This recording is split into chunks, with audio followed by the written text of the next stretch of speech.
And welcome to the Gay Liberation Network here on Chicago Access Network TV. I'm your host, Andy Thayer, and with us tonight is Stan Smith of the Chicago AIBA Solidarity Committee.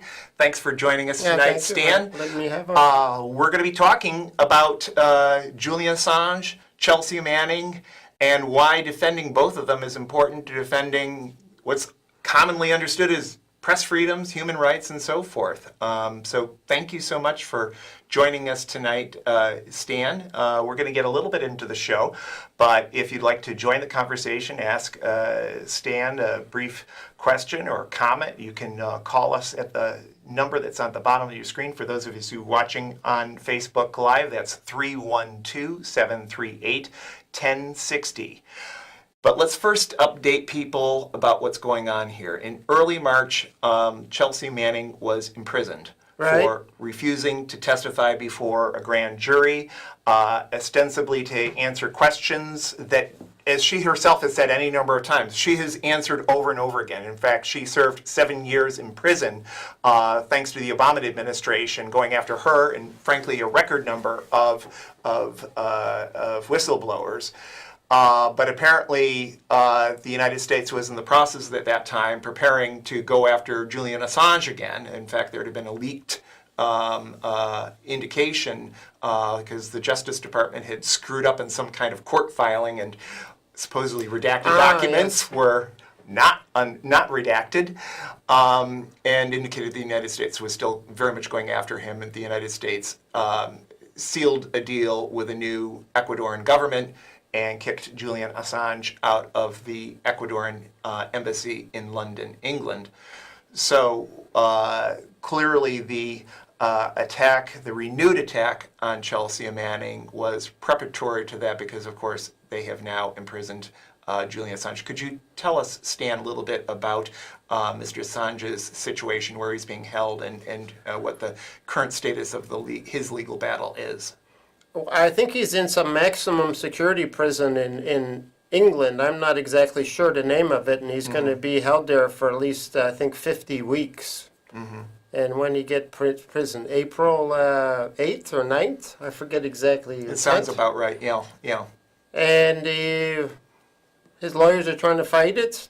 First, the government there tried to deny him much legal access, but there's been a beginning of a campaign to help defend him, which should be bigger, and because an attack on Julian Assange, if they get away with it, is basically an attack on everybody who supports peace and who supports openness in government. And it could start with him. It could go after any of us that report crimes of the U.S. government. He's really in prison for reporting. His crime basically is reporting on the crimes of the U.S. government and other governments. And let's just go through that a little bit here. Chelsea Manning, for those who don't know of her, is a courageous trans resistor. She served in the intelligence operation of the United States occupation in Iraq, and as part of that gained access to a whole number of documents, State Department cables, indicating that the United States was involved in a whole series of nefarious activities around the world. But really what prompted her to get involved and start digging out this information was things that she saw with her own eyes, where the United States was collaborating with the U.S.-appointed Iraqi government, a puppet government, torturing scores and scores of people, of their own people, and the United States soldiers, the United States military was directly cooperating in this. And that prompted Ms. Manning to look deeper into what was going on, and she came across something which became known as the collateral murder video, which showed United States forces wantonly killing, I believe it was at least a dozen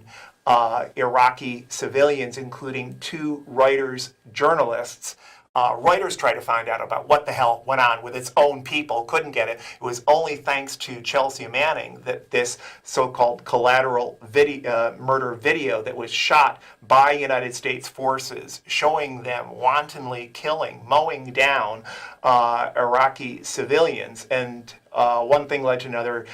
Chelsea Manning also uncovered war crimes of a similar nature in Afghanistan, and digging deeper, she found out how the United States government, for example, directly knew of the impending coup against the elected government in Honduras, which is notable for those who are LGBT and other activists, because in the wake of that coup against the democratically elected government in Honduras in 2009, probably hundreds of LGBT activists, not to mention thousands upon thousands of various other human rights activists, campesinos, trade union activists, attorneys, and so forth, were murdered by the dictatorship which rules to this day in Honduras. It's if you're looking for one of the major pushes as to why people have felt the need to flee from Central America, is directly due to the kind of human rights conditions which Chelsea Manning so courageously exposed. Beyond that, she also exposed the United States' dealings with a whole series of corrupt governments and oligarchs in the Middle East, which played a direct role in informing the so-called Arab Spring rebellion, which overthrew the dictatorship in Tunisia and other places. So Chelsea Manning very courageously showed that that both Democratic as well as Republican administrations in this country have been implicated in a whole host of war crimes around the world, toppling governments and so forth. The very things that the United States, for example, accuses Russia of doing, the United States has been doing in spades for many decades. So Julian Assange and WikiLeaks came in because they gave a platform for Chelsea to spread her information. Right. Yes. She didn't go there first. She went to Washington Post and I think New York Times, I guess, following what Daniel Ellsberg had done. Mm-hmm. But they wouldn't touch it. But then after WikiLeaks started to release the information, then they started covering it. Yeah. And now they are now turning their backs on Julian Assange and then condemning him for trying to help the U.S. government frame him up. I think another thing that Chelsea Manning did is she released all these diplomatic cables of the U.S. government, which shows how they actually operate in dealing with other countries. Yes. And what the diplomats say about the leaders of other countries. The unvarnished comments. Yes, and how they were listening in on the cell phones to all the phone calls and conversations of the president of France, and how Hillary Clinton wanted all the cell phones hacked and all the information on all these UN missions. It's supposed to be inviolate information. I mean, not supposed to do that because they're, Well, the United States has clearly gotten its undies in a bunch when Russia apparently hacked Hillary Clinton's emails, and the crime, as far as the Democratic Party is concerned, is not what is contained in those emails about the Democratic National Committee putting its finger on the scales to tilt towards Ms. Clinton, but the fact that their crimes were exposed. It's really pretty amusing when you look at the United States hypocrisy on this, and Chelsea was totally bipartisan about this because she exposed crimes not only of the Democrats but also the Republicans. Right. And I think it's testimony to her courage and her nonpartisanness that she has been repressed by both Democratic as well as Republican administrations. Yeah, she's a very courageous and principled person. She's going to be going to jail repeatedly because they're trying to use her to go after Julian Assange, and she is not going to participate in saving herself by incriminating him. Well, but I think about those. Personally, I haven't been convinced that Russia was the one that was behind it. I've read things from this veterans intelligence professionals that said it was somebody inside the DNC who was angry about what they were doing to Bernie Sanders that leaked out that information. But I don't regardless, the United States has toppled governments around the world. I mean, and under U.S. law, the White House is not supposed to support governments once they've had a military coup. And yet, Right. in the wake of the Honduran military coup in 2009, they've done that. In the wake of the Egyptian military coup, they've done that. In the wake of the Maldives military coup, they've done that. Each of these elected governments, in the case of Maldives, their first elected government in the history of the country, and actually a president who was responsible for leading the charge, shall we say, on the issue of climate crisis well before it was popular buzz term, because the Maldives are a low-lying country in the Indian Ocean. But in each of these cases, the United States says one rule for me and one rule for everyone else. Yes, that was actually what one of the things leaked out in Hillary Clinton's, when they leaked out her secret speeches to these Citibank or the Wall Street Goldman bankers. Sachs, yeah. yeah. She says, I have to say one things in public. I have my public positions that you don't need to listen to. That's just for public assumption. And I have my real positions, which I'll tell you now. And she just Yeah. come out and said it directly. Yeah. But I think I would credit Chelsea Manning because she's helped revive the whole anti-war movement in the United States, I think, in 2010. Just like Cindy Sheehan did in 2005 when she went down to Bush's home Camp in Texas Casey, and yeah. had Camp Casey. That the anti-war movement was dying off, and both of them, by their own individual actions, helped revive the movement and helped expose the criminality of the U.S. government. And I think we all owe them, A huge debt. I yes, mean, for that. And Chelsea Manning is still paying the price.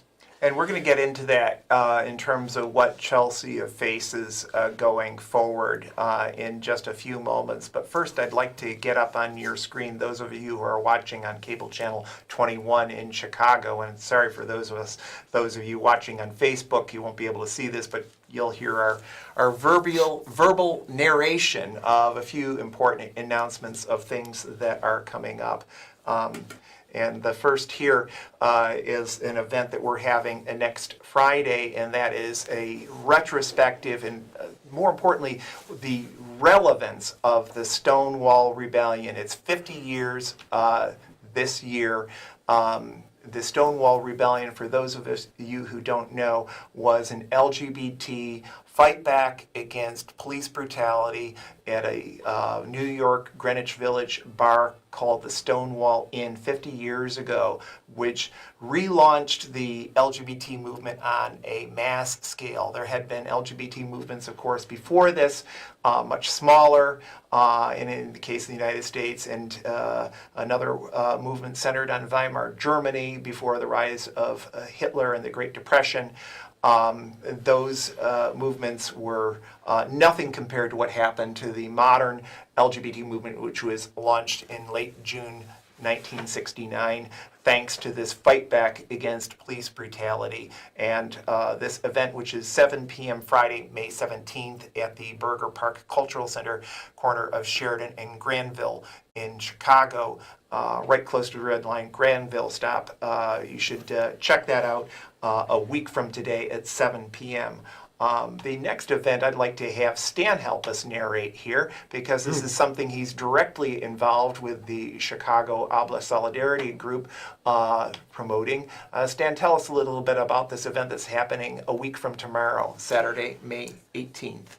Well, Richard Berg, he's one of the leaders organizing the charter teachers, where some of them, I Chicago think, Teachers Union. yes.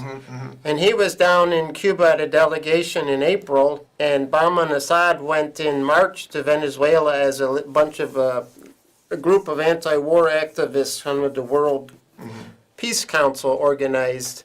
And they're both going to give reports about what they saw there and work going on now in the United States to defend these two countries, as the U.S. government has now put even harsher sanctions and restrictions on both countries, basically trying to make them both bleed to death. So that's going to be happening at the United Electrical Workers Hall, 37 South Ashland Avenue, a week from tomorrow, Saturday, May 18th at 7 p.m. And we'll get these announcements up right to the tail end of the show. The next thing I'd like to point out, though, is that, again, next month is the 50th anniversary of the Stonewall Rebellion. We're going to be celebrating that here in Chicago, here with a contingent in the annual LGBT Pride Parade. It's the last Sunday in June, and as you see, those of you who are watching on cable channel 21, that Stonewall was a rebellion against police brutality, and we're asking you to come march with us, as I know Stan has many years. Yes, I encourage everybody to come march. It is very exciting to get to go through 1 million people with signs and get the responses. It's quite impressive. And that's Sunday, June 30th. For more information on that, you can email us at lgbtliberation@aol.com. But let's go back to a discussion of Julian Assange and Chelsea Manning and WikiLeaks. It should be noted that some have tried to attack Julian Assange by saying that he's got a couple of sexual assault allegations against them, one of which I understand has been dropped, the other one, status unknown. And for all we know, maybe these are legitimate.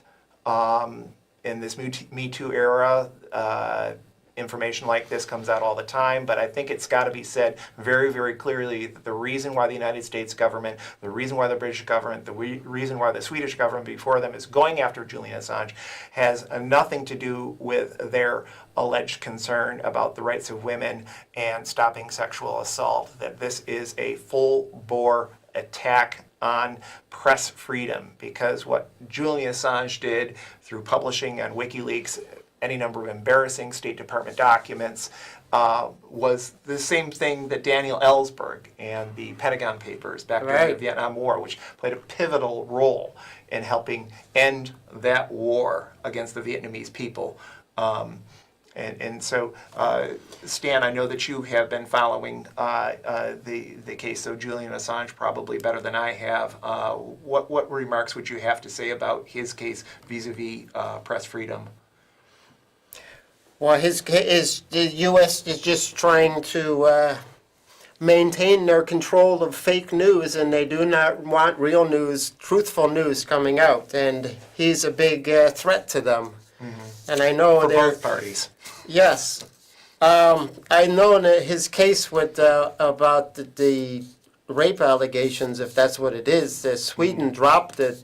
They dropped one of them, I understand. I thought they dropped both of them in 2017. But I know that he had said he would go to Sweden to go for the trial if they promised they wouldn't get extradited to the United States, and they wouldn't do that. And then he said, you can come to the Ecuador embassy in London where he was staying, and interview me there, and they wouldn't do that either. So yeah. So again, they're not really interested in the issue of women's rights and stopping sexual assault. It's about let's use any reason possible to help the United States government repress journalistic freedom. Yeah, we know there's politicians saying that, Julian Assange should be tried for treason and executed. It was Hillary Clinton that said we should drone strike him and kill him, even if she was joking, but well, she was also laughing about killing Gaddafi. Administration has done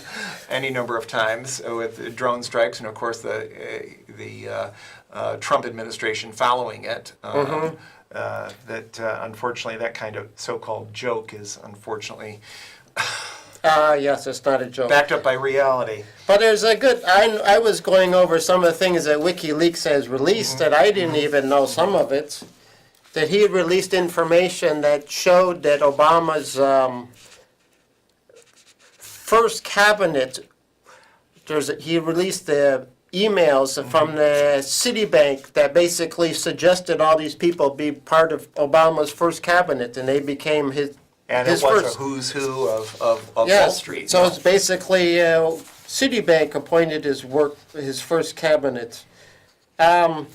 He with Chelsea Manning published a lot of information to show how the U.S. was hiding their murder of civilians in Afghanistan and Iraq, including, hundreds of school children, tens of thousands of people that they finally had to admit that was the real number of people who had been killed. There's tens of thousands they had hidden from the U.S. Well, the U.S. people. The most recent figures on drone strikes in Afghanistan and other assaults, there was an article, I believe it was in the New York Times last week, that showed that more civilians died due to United States military action than those of the Taliban, et cetera, opposing the puppet Afghanistan government. So this is, again, these war crimes are bipartisan.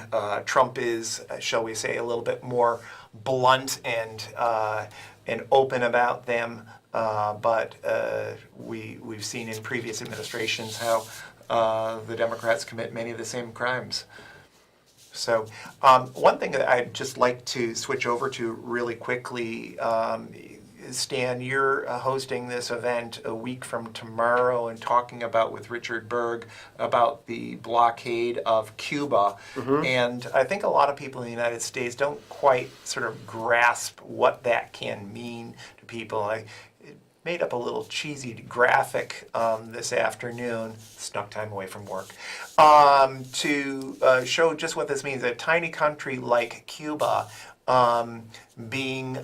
having a embargo on it. If you looked at, say, the United States map of the Northeast, if, say, Rhode Island were the equivalent of Cuba and, say, New York State there decided it wanted a blockade and got all the states around it, that's essentially what Cuba has been facing in terms of this embargo, where the big bad United States gets all the other countries to do secondary boycotts against the Cuban people, and unfortunately, you're seeing a lot of that going on against Venezuela right now as well, where thousands of deaths can be attributed to the embargo, I understand. And these are some of the issues that Stan and the AIBA committee are beginning addressing next Saturday night. Do you want to say a few things about that as well? Well, the U.S. basically tells other countries, you can deal with Cuba and Cuban markets open to you, or the U.S. market. But not both. Which market do you want to choose? So and they chose the more profitable one. Right. Yeah. And they also, the U.S. basically says that anything that is made that's 10% made of U.S. material cannot be sold to Cuba. They also block both countries, Cuba and Venezuela. The U.S. blocks them buying medicines. They block them buying food. Well, they do that with North Korea too, and I don't know how many other countries. They're basically trying to squeeze them as much as possible so they will submit, but I don't think either of them will. Venezuela, they've just confiscated Venezuelan funds in other countries. Well, we've got a caller here whom I want to get on the air here because we're getting down to the end of the show. Caller, if you can hear me, you're on CAN TV. What's your question or comment, please? Okay, when I saw the ad about the Stonewall, the 50th anniversary for Stonewall's march back in, I guess, 50 years ago, I'm happy to see that we're talking about current issues here in the United States. All groups. There were 5 groups listed. We were talking about the gays, the blacks, women. We have not done our job here at home. You're absolutely right. Don't be surprised. Let's do our job here at home. We've let too much privilege go for too long. I'm disappointed in the people I grew up with. Children, come on now. This is ridiculous. All right? That means all of us, because we don't have much time, okay? And we know if we know something is wrong, then there are 7 billion people. Speak up, people. Yes. You have to quit letting things slide. And it's wrong. Yes, embargoes. People ran out of jobs in the 70s, but let's just be real, each of us. Let's wake up and keep doing a good job. I'm glad to hear the broadcast. Keep it up. But let's be honest and let's just talk about us being sick, period. Me included. That's why I recognize it. Thank you. Bye-bye. Thank you so much. Yes, and I think, caller, you point right to what was the heart of the Stonewall movement, in that LGBT activists were not just out there for LGBT rights. We were out there, I'd say I was not that old, but LGBT activists of the era were anti-war activists. They were in solidarity with the Black Panther Party. Many were fighting for women's rights. It's no accident that we saw a whole series of gains in the late 60s, early 70s because of what today we call intersectionality. And that's one of the things that we're going to be discussing at the forum, which we'll get up on your screen in just a little bit here. Stan, we've got just a couple minutes for maybe just one minute comment, a closing. What's the main thing you think people need to know about Julian Assange and Chelsea Manning? Well, people should know if they go to jail, it's a threat to all of our freedom. Mm-hmm. And that's going to make anybody a target, because if you're reporting truthful news and you're imprisoned for it, then we are not safe.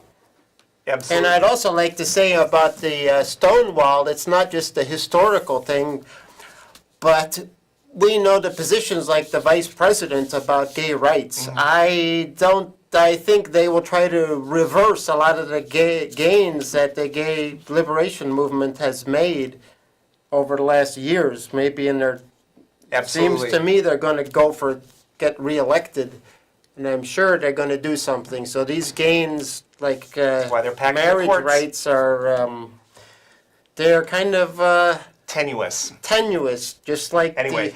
On that note, we're going to have to close up here. Stan, sorry to cut you off here, but we're going to have to close up with some closing announcements.